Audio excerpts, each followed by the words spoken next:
Hello student, welcome to summer maths classes. ये class 11th के लिए रिलेशन पर बेस्ड हमारा पहला वीडियो लेक्चर है। इसके पीछे की वीडियो लेक्चर में हमने सेट्स को डिटेल से स्टडी की थी। मैंने 20 वीडियो लेक्चर सेट्स पर डाले हुए हैं, आप प्लेलिस्ट में जाकर उसको देख लीजिए पहले, तब ये रिलेशन आपको अच्छे से समझ में आएगा। क्लियर? रिलेशन की शुरुआत ऑर्डर्ड पेयर से होती है। ऑर्डर्ड पेयर एक्चुअल में है क्या, पहले ऑर्डर्ड पेयर को समझ लेते हैं अच्छे से, देन कार्टेशियन प्रोडक्ट को समझेंगे, देन रिलेशन का हमारा नंबर आएगा। क्लियर? ऑर्डर्ड पेयर है क्या, जैसा कि नाम से ही पता चल रहा है, ऑर्डर्ड का मतलब ही होता है क्रम और पेयर का मतलब होता है जोड़ा। आई मीन नंबर का ऐसा जोड़ा जो किसी के विशेष क्रम में लिखे गए हैं, वो हमारा ऑर्डर्ड पेयर कहलाएगा। क्लियर? सिंपल सा अगर डेफिनेशन इसको देना चाहें तो उसको हम ऐसे डिफाइन कर सकते हैं, an ordered pair is a pair of two elements. I mean दो एलिमेंट्स का ऐसा pair written in specific order जो किसी विशेष क्रम में लिखे गए हैं, कोई रूल को फॉलो करते हुए लिखे गए हैं, and enclosed in parenthesis. Parenthesis में स्मॉल ब्रैकेट में जिसको लिखा गया हो।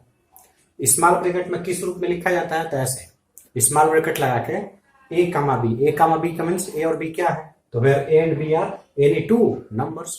जो भी नंबर सोच सकते हैं सोच लीजिए, रेशनल, इरेशनल, प्राइम, कंपोजिट, जो भी नंबर सोच सकते हो सोचिए, उसको स्मॉल ब्रैकेट में कामा लगा के ऐसे करके लिख देंगे तो ये हमारा क्या बन जाता है, ऑर्डर्ड पेयर बन जाएगा। क्लियर?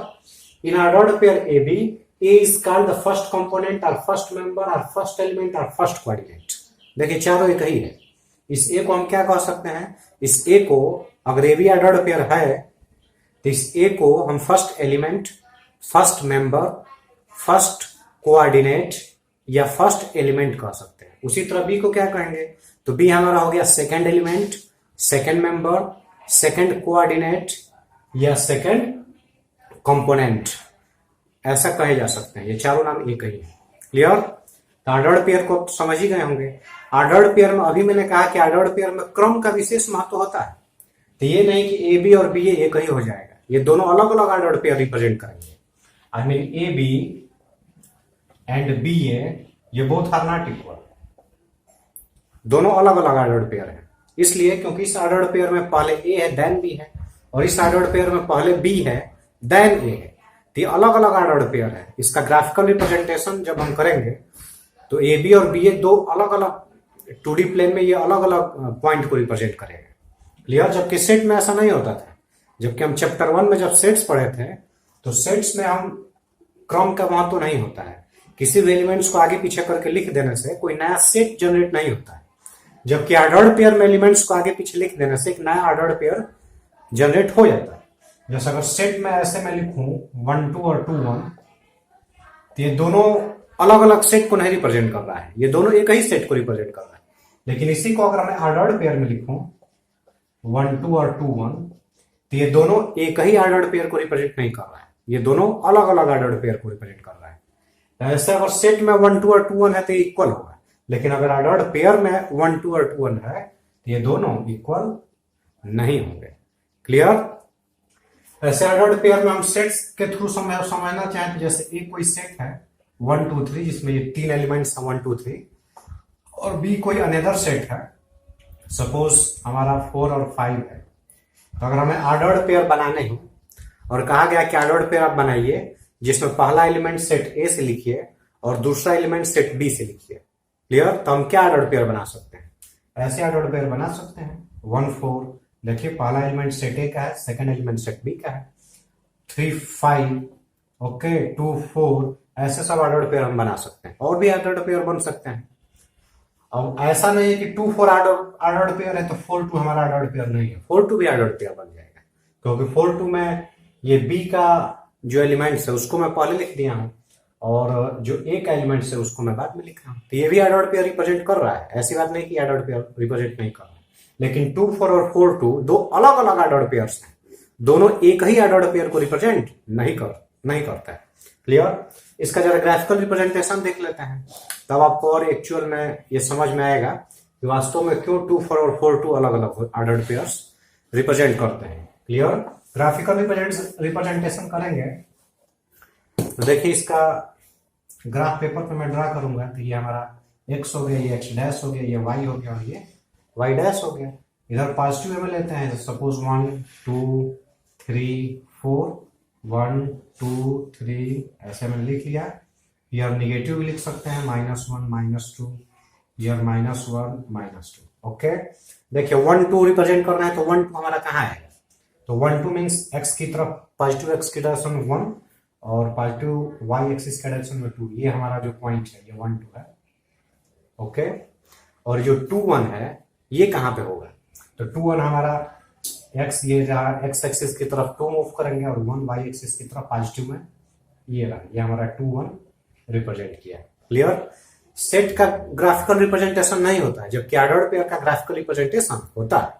और ऑर्डर्ड पेयर का ग्राफिकल रिप्रेजेंटेशन कैसे होता है, तो जैसा कोऑर्डिनेट ज्योमेट्री में आप क्लास 9th 10th में पढ़े हैं वैसे ही रिप्रेजेंट करेंगे।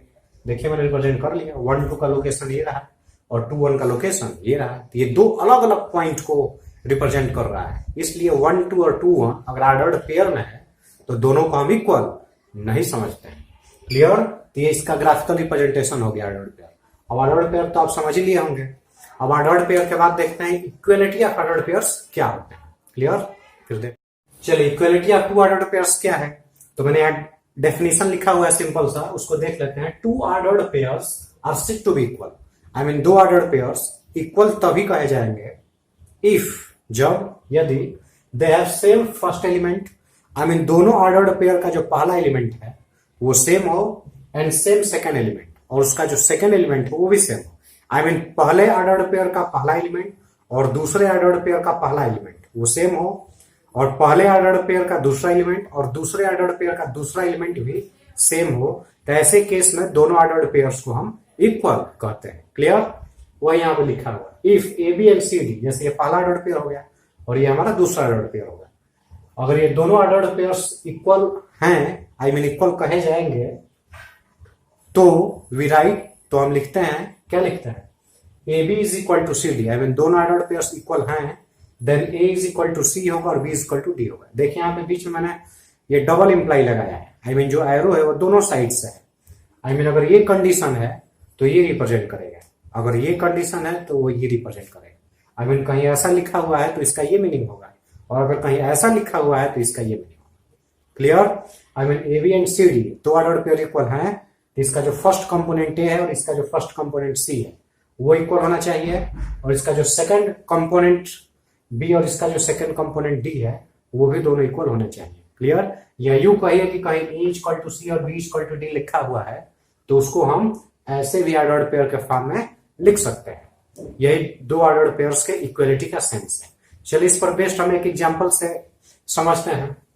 ओके, ये टू ऑर्डर्ड पेयर्स इक्वल दे रखे हैं, तो पूछ रहा है कि ए और बी की वैल्यू क्या होगी, तो अभी मैंने बताया कि दो ऑर्डर्ड पेयर्स इक्वल तभी कहे जाएंगे जब दोनों का फर्स्ट एलिमेंट सेम हो और दोनों का सेकंड एलिमेंट भी सेम हो। आई मीन फर्स्ट एलिमेंट के इक्वल हो और सेकंड एलिमेंट के इक्वल। क्लियर, तो देखते हैं देन, यहाँ पे देखिए दो ऑर्डर्ड पेयर इक्वल, यहाँ लिख देंगे since what 2a plus B comma 11 is equal to 1a minus 3b, दोनों ऑर्डर्ड पेयर इक्वल है। देन हम क्या लिख सकते हैं, then 2a plus B is equal to what, 2a plus B is equal to 1 लिख सकते हैं, and 11 is equal to a minus 3b लिखा जा सकता है। तो 11 is equal to a minus 3b लिखिए या a minus 3b is equal to 11 लिखिए, बात वही हुई। a minus 3b is equal to 11, ये दो इक्वेशन हमारा बन गया। अब दो इक्वेशन, ये दोनों लीनियर इक्वेशन है, तो जैसे लीनियर इक्वेशन सॉल्व करते हैं वैसे इसको सॉल्व कर लेंगे। सब्स्टिट्यूशन मेथड है, एलिमिनेशन मेथड है, जिस मेथड से जी करे वो मेथड अपना के हम इसको सॉल्व कर सकते हैं। चलिए हम इसके कोफिशिएंट को इक्वल करके देखते हैं। यहाँ a है, यहाँ 2 है, इसमें 2 से अगर हम मल्टीप्लाई कर दें तो फर्स्ट वाला तो यूं ही रह जाएगा 2a plus B equal to 1, इसमें 2 से अगर मल्टीप्लाई करेंगे तो हमारा क्या बन जाएगा 2a माइनस व्हाट 2 3 जा 6b is equal to 22। Okay, अब सब्ट्रैक्ट कर लेते हैं।